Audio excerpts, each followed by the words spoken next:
Today I want to talk about computers, general purpose computers, because general purpose computers are in fact astounding. So astounding that we as a society are still struggling to figure out what to do about them some 60 years after they first entered the marketplace. How do we accommodate them? How do we cope with them? Which unfortunately means that we have to talk about copyright again. Not copyright per se, not who should copy stuff, when copying stuff should be allowed, or whether it's good or bad to copy things, but rather the general shape of the copyright wars of the last 10 or 15 years, and the lessons we can learn from those copyright wars about the upcoming fights over the destiny of general purpose computers. By 1996, it became clear to everyone who was paying attention that there was something important in the offing, that we were about to have an information economy, whatever that meant. Now, it probably meant an economy based on buying and selling information. That's what everyone assumed, information economy. And IT, information technology, makes things more efficient. And so think of the markets it could open. People who really believe in markets, the Chicago School, other traditional economists, were incredibly optimistic at the thought of what IT would give to markets. They figured that you could sell a book for a day. Or you could sell the right to watch a movie for £1, and then you could hire out the pause button at 1p per second.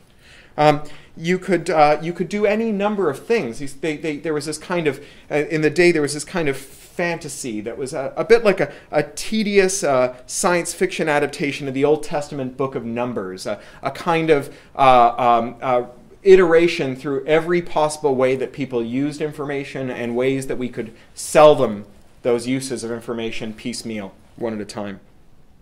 But none of it would be possible unless you could control what people did with files after you sent them to them.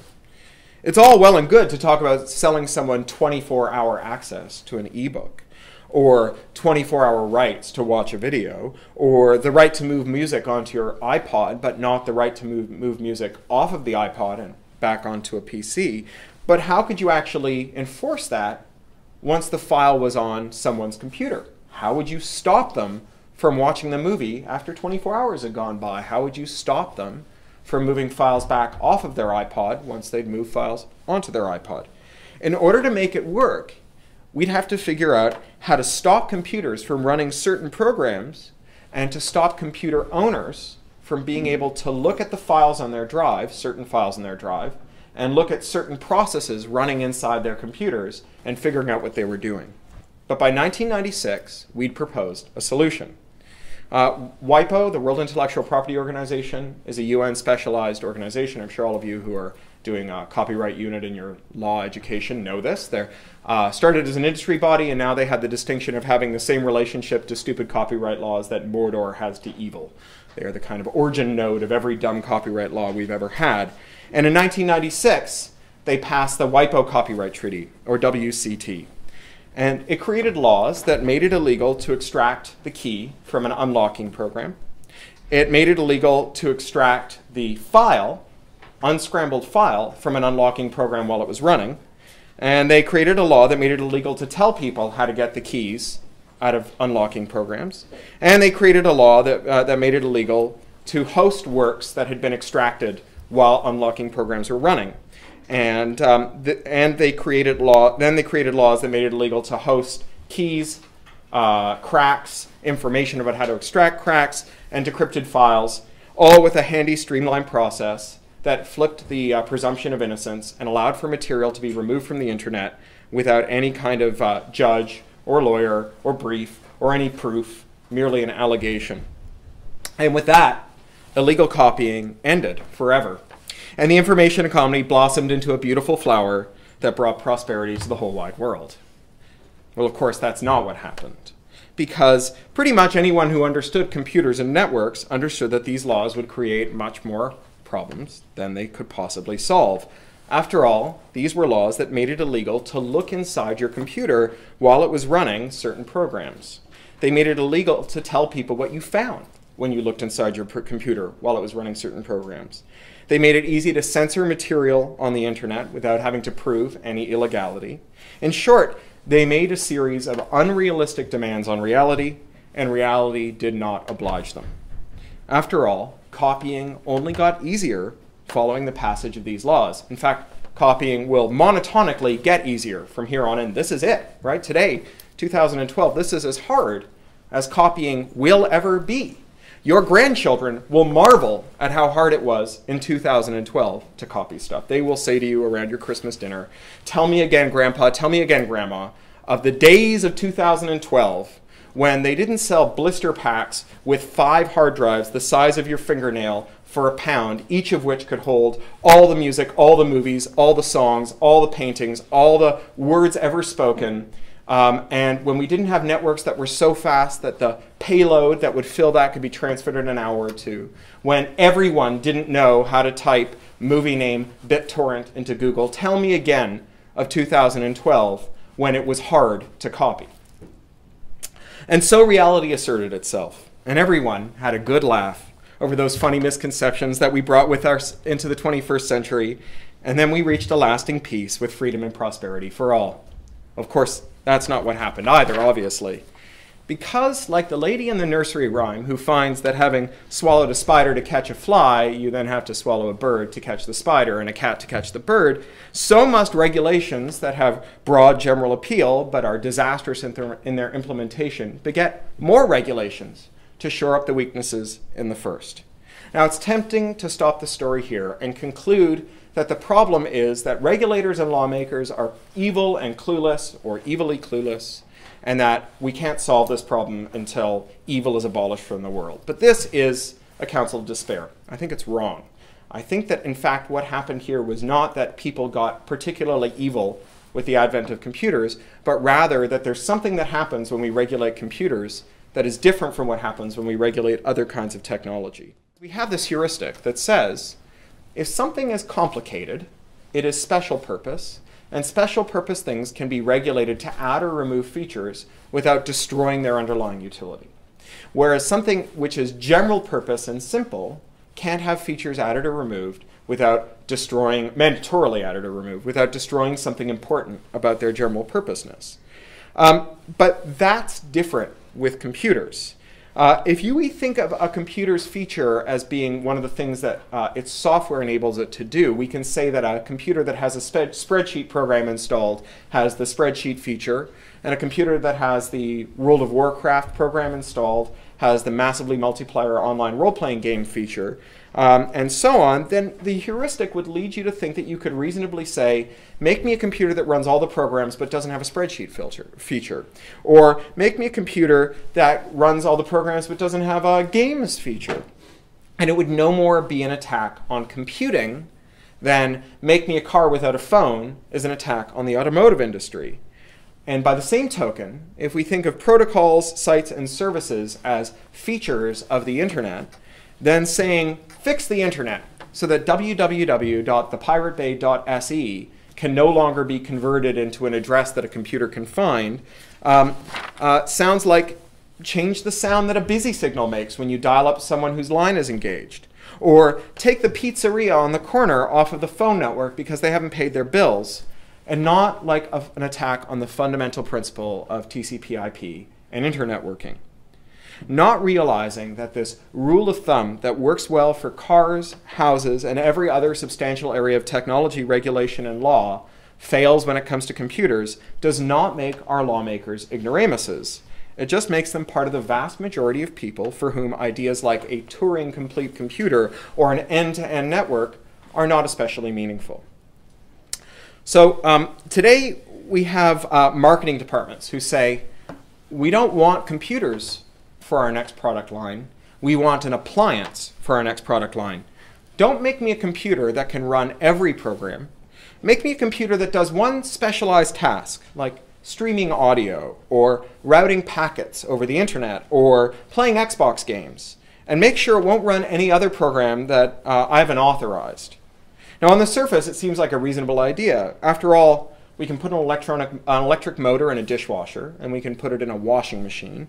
And we don't devote a lot of energy to worrying about whether or not the dishwasher can run the washing machine program.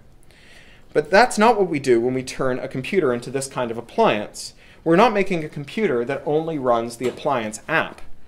We don't have any theoretical basis for making a computer that can run every program except for some program that you don't want to see running on it, some program that upsets you, costs money, is illegal, or undermines your profit model. The closest approximation we have is a computer that runs all the programs but has some spyware running on it that checks to see what users are doing while they're running the program and tries to interdict them if they do anything to subvert the program. A computer that watches your every move. A computer that is designed from the ground up to disguise its functioning from its owners and users, to hide files and processes from them. And so an appliance computer, like a tablet or a music streamer or anything else that's been locked down in that way and is deliberately designed not to run programs that haven't been authorized, that's not a computer that's been stripped down. It's a computer that does everything but has spyware on it. A contemporary example would be something like the Nintendo 3DS. Are you familiar with this? If you've got a small child in your life, you probably are. Or if you've recently been a small child, you probably are. These are little handheld games computers that, like the very popular Nintendo DS, allow you to play games with these little fold-out machines. These ones are in 3D, which I'm told is very good if you're not astigmatic. I am. They just give me a terrible headache. But for the people who enjoy Nintendo 3DS, these are apparently very good game consoles to play on. But the Nintendo 3DS has a really interesting anti-feature, a feature that no one would ever want. And it's this. When you turn your 3DS on, even if you haven't asked it to, it looks to see if there are any networks it can join. When it finds a network, even if you don't tell it to, it calls home to see whether or not there are any operating system updates for it. When it finds one, even if you don't want it to, it downloads and installs that operating system update. And when that operating system update has been installed, it checks to see whether the old operating system had been tampered with in any way. Perhaps you tampered with it so you could run pirate software.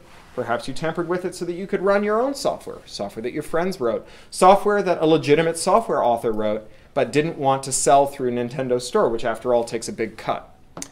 If it discovers that you've tampered with your property in any way, it turns itself on and the device will never switch on again. In computer parlance, it has bricked itself, made itself as useless to you as a brick.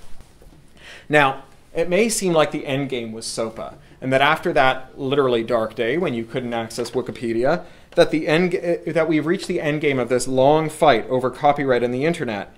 And now that we've defeated SOPA, we'll be on our way to securing the freedom of PCs and the internet. But as I said at the start, this isn't a talk about copyright, because the copyright wars were just a warm-up, a kind of early beta draft of the long coming war on computation itself. The entertainment industries were just the industry was just the first belligerent. This was just the first battle. We tend to think of them as having been particularly successful. After all, SOPA nearly passed, and it nearly broke the internet in the name of preserving top 40 music, reality TV, and Ashton Kutcher movies. But the reality is that copyright legislation gets as far as it does precisely because it is viewed as trivial and not a matter fit for long debate, and not something that lawmakers really need to put a lot of energy into. Which is why, on the one hand, Canada, where I'm from, has in every parliament for the last 6 years, and due to a bad political situation in Canada, we've averaged about one parliament a year for the past 6 years, and every parliament for the last 6 years has introduced a terrible copyright bill that reads like a kind of farcical wish list of things that the entertainment industry in its wildest dreams want. But on the other hand, this bill has never been voted on and has died in the order paper of every parliament before prorogued for the next election. And it's how we got SOPA, a bill composed of pure stupid, pieced together molecule by molecule to form a kind of new alloy, a stupidite 250, the kind of thing only found in the hearts of newborn stars. And it's why the World Intellectual Property is organization is so often gulled time and again into endorsing just crazed and ignorant copyright proposals. Because when the nations of the world are assembling their UN missions and sending them to Geneva, they send water experts, and they send health experts, and they send agriculture experts, but they don't send copyright experts. Because for most of the world, copyright's just not very important. And the triviality of copyright tells you that when other sectors of the economy sectors that are good at lobbying, sectors that are very good at getting their way every time, start to evince concerns about the internet and the PC, that the copyright war will be revealed as having been a minor skirmish and not the war. Now, why would another sector nurse a grudge against a computer? Well, because today we live in a world made of computers. We don't have cars anymore. We have computers that we ride in. We don't have airplanes anymore. A 747 is just a flying Sun Solaris box connected to a bunch of SCADA controllers. It's a Unix machine with wings. A 3D printer isn't a standalone device. A 3D printer is a peripheral you plug into general purpose computers. Today, radios are increasingly software-based. A single device can simultaneously be an FM radio, an AM radio, a DAB, a Freeview, digital television tuner, digital cable tuner, an analog television tuner, and all the other radio devices. All it needs is a fast enough ADC, a fast enough DAC, a fast enough processor, and the right software. And away you go. And this means that at the point of manufacture, we no longer know what a radio is going to do. What a radio does is determined by the code we load into it. And that's why when radios were first conceived of, software-defined radios were first conceived of, the American regulator, the FCC, said, maybe we should require boot signing, operating system signing, like UEFI does, for all devices capable of forming a software-defined radio. But when they started investigating it, they realized that that meant all computers, that they would essentially be establishing a regime where every program that you could run on a computer had to be first certified by a radio regulator. Every program. Programs that you used to time your eggs. Programs that you used to send instant messages to your spouse. Programs that you used to throw angry birds at pigs. Every one of those programs would have to be bottlenecked through a regulator to make sure that it didn't inadvertently make airplanes fall out of the sky. And they gave up on the idea.